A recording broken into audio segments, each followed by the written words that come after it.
Bengals fans, what is going on? Stone Shields on hand for another edition of Bengals Breakdown. Thank you so much for joining us here on a Monday. A little bit kind of a different show today as we wait for the Bengals to cut down on their roster further.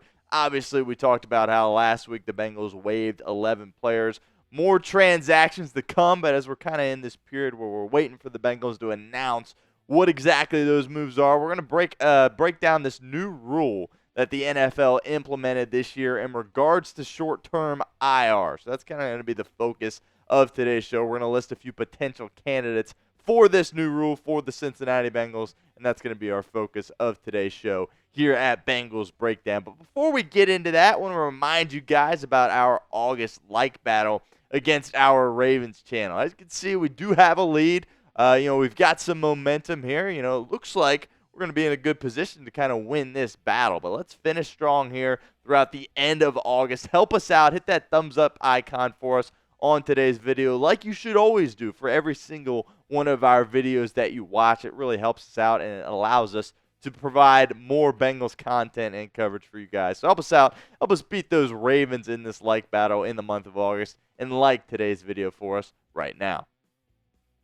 All right, so let's kind of dive into what this new rule is. So now basically you can carry 2 extra players on the initial 53-man roster that you place on IR to return later in the season. By later in the season, I mean week 5. So if you place them on this short-term IR, they are out for the first 4 weeks of the NFL season. Now, the old rule, you had to carry that injured player on your 53-man roster before placing them on IR. And obviously, there were some drawbacks to that because you might have to cut a guy that you didn't want to cut, and then that guy gets picked up on waivers by another team, and you essentially lose that player. But this year, the NFL is letting teams keep up to 2 guys, placing them on the short-term IR to be out for those first 4 games. That kind of gives you 2 extra roster spots in a way. So if you got a guy that's banged up, that's missed some time, they are a perfect candidate for this list. So we're going to break down some Bengals that I think would fit in, that the Bengals are going to utilize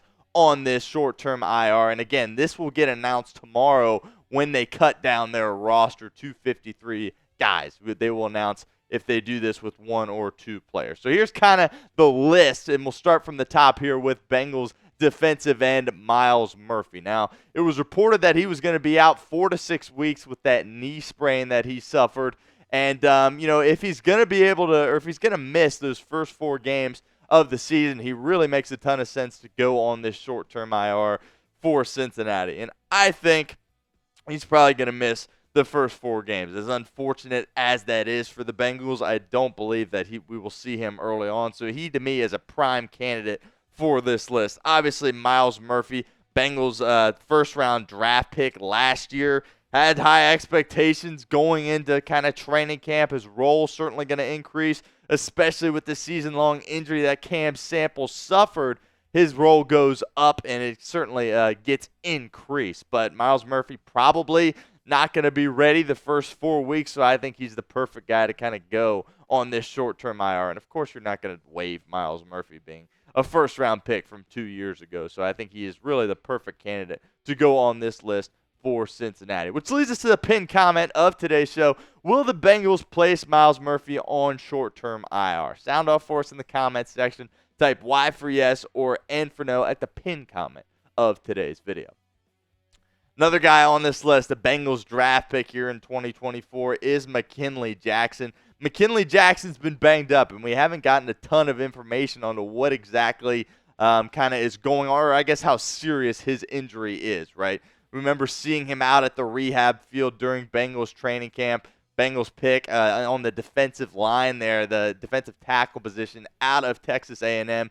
Bengals have a lot of high hopes for McKinley Jackson in the future, but we haven't really seen a ton of him through the preseason and training camp. So I, again, don't know exactly how serious his injury is, but if they don't think he's going to be out there for the first couple of weeks, first 4 weeks, he also is a prime candidate for this roster spot for Cincinnati.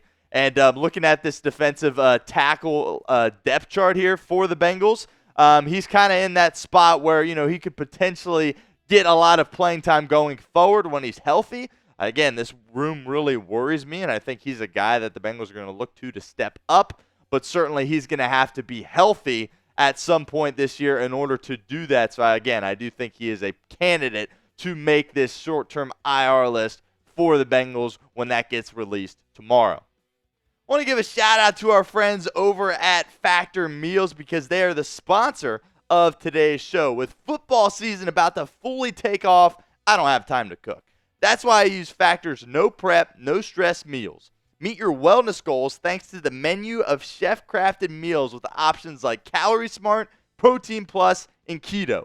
Factor's fresh, never frozen meals are dietitian approved and ready to eat in just 2 minutes. So no matter how busy you are, you'll always have time to enjoy nutritious, great-tasting meals. Make today the day you kickstart a new healthy routine. What are you waiting for? Crush your wellness goals this month with dietitian-approved meals and ingredients that you can trust. Head to factormeals.com/BengalsChat50 and use code BengalsChat50 to get 50% off your first box plus 20% off your next month. That's code BengalsChat50 at factormeals.com/BengalsChat50 to get 50% off your first box plus 20% off your next month while your subscription is active. Another guy that could potentially be on that list for Cincinnati, again, we're talking about guys that could be placed on short-term IR. This new rule is allowing up to 2 guys to get placed on there, which essentially gives the Bengals 2 extra roster spots as opposed to last year where they would have to put guys that are banged up on the 53-man before putting them on IR, potentially cutting someone that they would like to stick around ultimately. Jake Browning, backup quarterback for the Bengals, dealing with that rib issue. Zach Taylor really hasn't gone into detail too much about his injury, just saying he's going to miss some time. And we haven't really gotten an update about how serious that issue is for Jake Browning. So if that rib issue is something that's going to sideline him for a decent period of time, he also could be a guy that really fits the bill for this new rule that the NFL has implemented. Jake Browning also obviously filled in admirably for Joe Burrow at that quarterback position last year, taking a look at some of his numbers. Really kept the team afloat, and they were really in it till pretty much the end of the season trying to vie for a playoff spot. So Jake Browning, another guy that could potentially be a candidate for this list. Bengals certainly hoping he will be ready to go week 1, but if it's a serious issue that they kind of haven't gone in too much detail with, he could be a guy that finds himself on this list if the Bengals don't think he's going to be ready the first 4 weeks of the season. Got to throw Amarius Mims on this list as well. Again, Zach Taylor, we're at the point of the year where we don't really have a ton of information about these injuries, right? During the regular season, we're going to have a lot more information on these guys and kind of understand what exactly is going on with their health. But Amarius Mims, we don't know too much. We know he strained that pectoral muscle. And Zach Taylor said he wouldn't rule out the possibility of him being ready for week 1. But if that injury is something that is a lot more serious than the Bengals are, essentially saying at this point, he could find himself on this list as well. Again, I think he really was going to compete with Trent Brown for that starting opening day spot. I think he honestly had pulled ahead of him, and the Bengals were looking forward to him starting week 1 against the Patriots. But with this injury, doesn't appear that is going to happen. I really hope he doesn't get placed on this list because, again, that would mean he is out for at least the first 4 weeks of the season. But he's a guy that you have to monitor and you have to throw him on this list since he is banged up at this point right now for Cincinnati. And lastly, we'll throw the punter on here, Brad Robbins. He's dealing with that hip flexor issue. And you might be thinking, why would you waste this kind of spot on a punter? Well, if things don't go well with Ryan Rico, you might want to have Brad Robbins still back there, even though he is dealing with that hip flexor issue, right? And it's not really just from a punting standpoint, right? Obviously, we know the inconsistencies that both the Bengals punters have, Rico and Robbins. But if Rico played well in the preseason game, but he did have that shank. So it's like you can't deal with that inconsistency at the punter position if you're Darren Simmons, Zach Taylor, and the Cincinnati Bengals. And also, it's not just punting, it's holding, right? So if there's an issue with Rico, you want to have Robbins still there because, he has that experience holding for Evan McPherson. You would hate to bring in a guy that's never held for McPherson and, force him into action during the regular season for the Bengals. So it could be worth keeping a guy like Brad Robbins, on the short-term IR. Look, I don't know what the market is like around the league for punters, if anyone would even pick up Brad Robbins. I really have no idea. But again, you just want to have that consistency. You don't want to give Evan McPherson a new holder right when, the important games start. So he could be a guy to also be on this list. But there you have it. Those are 5 potential candidates for this short-term IR. Again, new rule this year that that teams can place 2 guys on this short-term IR.